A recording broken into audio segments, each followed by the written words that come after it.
Hey everyone, it's Alana here from Big Rock Labradoodles.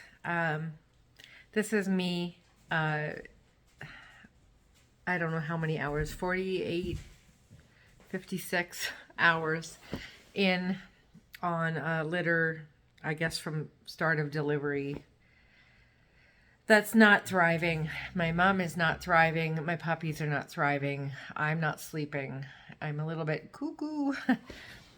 But I am really really upset, and I want to come on here and talk about it. I've been wanting to start a podcast for quite a while, and this would be a great podcast. So my mom is not doing well. She didn't eat well during her pregnancy. She lost a lot of weight. It was shocking. It was shocking to see her when she came on delivery day. She just didn't didn't thrive with pregnancy, and I won't be breeding her again for that reason. I have enough dogs that I don't have to put any dog at risk, if we know that there's been a bad experience. So anyways, that aside. So my mom is not doing well. She's very thin. She's lost her appetite. She's not drinking enough. She's not eating. I did finally get her to eat some. I'm just going to change my camera here. My hand hurts. I did finally get her to eat some puppy mousse, like gastro canned food. We feed raw here to our parents, our moms, and our puppies. But she's not eating anything. And she's, kind of immune compromised now just because her system is low. So they aren't as able to process the raw like they normally would, and so that leaves her a little bit susceptible. So we don't feed raw in any kind of susceptible situation. So I'm feeding her this canned gastro puppy mousse. She's eating that. My good vet, my repro vet, has told me to feed her roast chicken. So my husband has run out to Costco to pick up some roast chickens, and I'll debone that and give her that. And I can give her some chicken broth as well. Anyways, so here's my story. So she's not doing well. So we took her into the emergency vet last night because my good vet isn't open on Sundays. So, you're supposed to trust your vet, right? Everybody trust your vet. Don't trust your breeder. What does your breeder know, right? Go trust your vet. Your vet knows everything. They went to school for this. They know everything.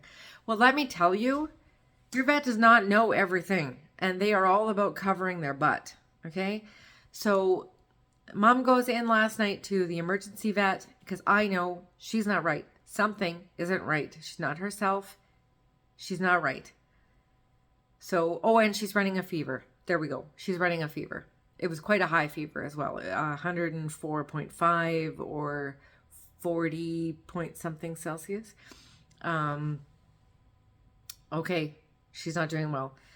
Took her out of the puppy room for an hour to see if it was climate, because sometimes the moms just can't deal with the heat needed in a puppy nursery situation, because puppies up until 3.5, 4 weeks cannot make their own body heat. So you have to keep the room they're in really, really warm. So we've got the room really warm. Maybe mom's body temperature is just a reflection of the room. We take her out for an hour. We let her outside. It's windy. It's a little chilly. We take that as an advantage to cool her off. An hour goes by. I retake her temperature. It's actually gone up by 0.1 degree. Okay, it's not the room. Something's going on. We got to take mom to the vet. So off mom goes. So they get her in right away, which is nice. After that, not so nice. So they want to do a full blood panel. I don't really feel that's necessary. She had some hardness in a couple of her boobs, which might have just been her milk coming in, might have been something else. So they did do a slide of her breast milk, and it turned out that the breast milk did show signs of infection. Okay, we're dealing with mastitis. We've caught it super early. She's not in any pain. But let's treat that mastitis. Absolutely. I wanted them to do an ultrasound to make sure there was no retained product. in her uterus, they don't know how because they're just ER vets. Okay, that's fine. In another day, if she has retained product, I'm going to know because I'm going to be able to smell it because I have 12 years of experience. I know what to watch for.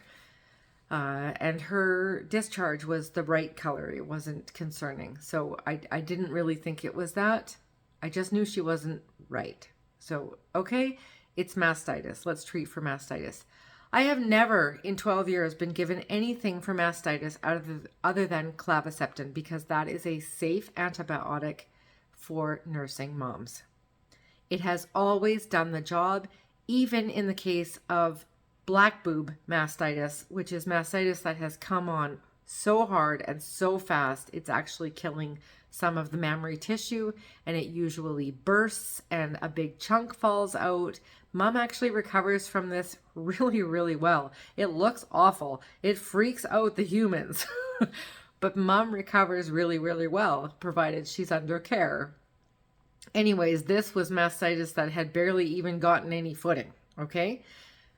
She'd only just had the puppies. So, okay. They send her home.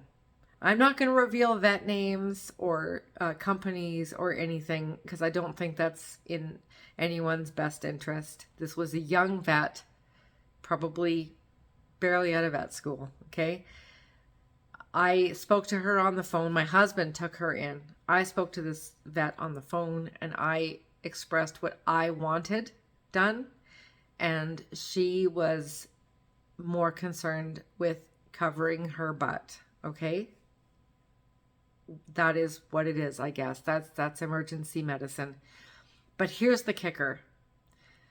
So they sent her home on Clavamox, which is the normal prescription for mastitis for a nursing mom because it's safe for the puppies. It's safe for mom. It's safe for the puppies. So she sent her home on Clavamox according to her weight, but they only gave me half of the amount that they prescribed. So I don't have enough to even fulfill the 10 days prescribed. Then they sent her home with Baytril, which is not at all okay for nursing moms. And in fact, dogs under 24 months of age cannot have Baytril because it destroys the cartilage in their joints. So they can't have it. It is absolutely in no way safe for nursing moms. And if nursing moms had to go on it because their situation was so extreme, then you would have to take the pups off mom and completely bottle feed them around the clock until mom was done the medication. This is reserved for the most extreme of cases. This first day of mastitis is in no way any kind of extreme situation. The Clavamox is going to do the job. They also sent her home with a pain medication that is not safe for nursing moms. I just want you to absorb that. They sent her home with an antibiotic not safe for nursing moms and a pain medication not safe for nursing moms. We're supposed to trust the vets, right? We're supposed to trust the vets. You can't trust the vet. I have 12 years of experience in reproduction sciences. I know more about reproduction sciences than this new vet. Guaranteed.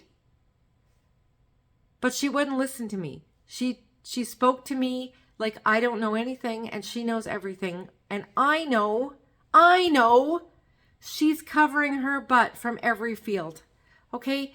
I kind of get it, right? Like you're a new vet, you're fresh out of vet school, you're a new hire, you gotta protect your butt. You fuck up, you're gonna lose your job, right? That's why I'm not naming names or anything else because everyone is on a learning curve. But who else was on staff at this vet at this time? Another brand new vet. There was no senior vet on staff at this time for them to consult with. There was no vet on call, apparently, for them to consult with. You don't send home a nursing mom on Baytril and a pain medication not approved for babies. Like I've actually been bawling today over this because I have so much passion for what I do.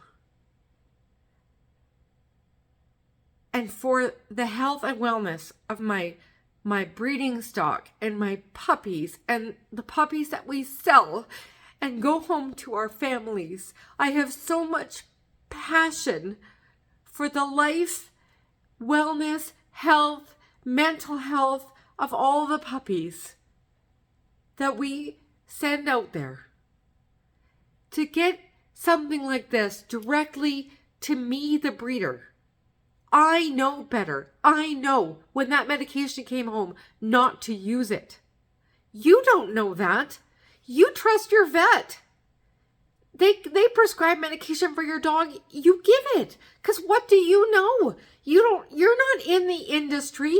You haven't attended the conferences and read the materials. You don't know. You're just supposed to trust your vet. I send home all kinds of materials with my puppy buyers that are contrary to what vets are taught in vet school because I'm a holistic breeder. I'm a naturopathic breeder. I want my clients to do things differently because I am invested in the long-term health and wellness and prevention of illness and disease in the pups that I breed. I want my buyers to trust me and do things differently. But when you go to the vet, unless you go to a naturopathic vet or a holistic vet, which is not available in all centers that my puppies go home to, unless you have access to that, you're at risk of this experience that I just had, of being given inappropriate medications for your dog, or just medications that are so far over the top. So your dog goes in for an ear infection. It might be an allergy-induced ear infection. It might not. Labradoodles are, and that's all I breed, is Australian Labradoodles. Labradoodles, like any floppy-eared dog, are more prone to ear infections because they have a big floppy ear. It traps heat and moisture and can create a problem. Sometimes it's allergies. Yes, absolutely. Sometimes it's allergies. This is a world of problems. Like this world, everything is genetically modified and not what it's supposed to be. Nobody knows anymore what we're supposed to eat, what we're not supposed to eat. Never mind what we're supposed to feed our pets, but it sure as hell doesn't come in a bag of dry dog food. I'll tell you that. That's this fucking crap that got started in the 70s for human convenience. Do you know that dog food in a bag, by the time you've gotten to the bottom of it, has already gone rotten? Do not feed dry dog food. Your carnivore dogs are meant to be eating raw. You buy it frozen, you thaw it, you serve it.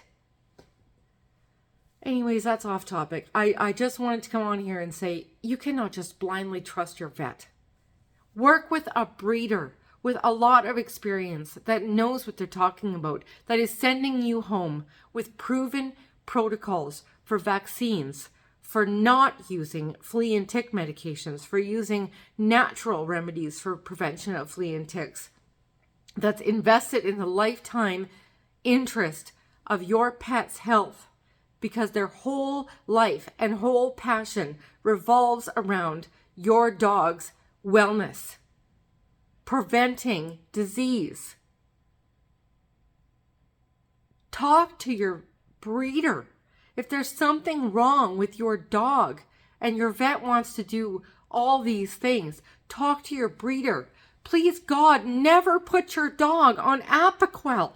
Apoquel kills your dog's immune system, full stop. It doesn't stop allergies. It kills their immune system. You've basically given your dog AIDS, which is the same thing with the bloody COVID vaccine once you've had more than 2 doses. Again, I shouldn't be going there. Please reach out to your breeder. Work with a breeder in the first place who really knows what they're talking about, who really knows dogs, your dog, your breed. They only breed one breed, and they're super invested in the long-term health and wellness of your dog, your breed. Reach out to them. Check with them. This is what my vet wants to prescribe. What do you think? And that's not even good enough, because all breeders are not created equal. If you bought your dog from a backyard breeder, they don't know anything. They're not going to be able to help you. Please, God, work with a breeder who belongs to associations and clubs and has a proven track record, who will provide you with testimonial after testimonial, who will hook you up with dog parents that will tell you what their breeder is like and how available their breeder is. Does your breeder have a group assigned for their puppy parents where you can go to and be open and vulnerable and say, this is what I'm going through. Has anyone experienced this? What do I do? This is now a really long video, and I really hope that you've watched it to the end.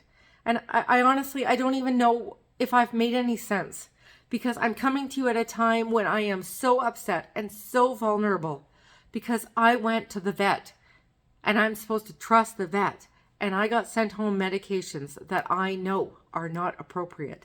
And then I was able to reach my good vet, my reproduction specialist vet, my neonatologist vet, who phoned me and said, I hope you're not using these medications. No, I'm not using these medications. Thank you for calling me back. Let's go through this. Let's make a plan.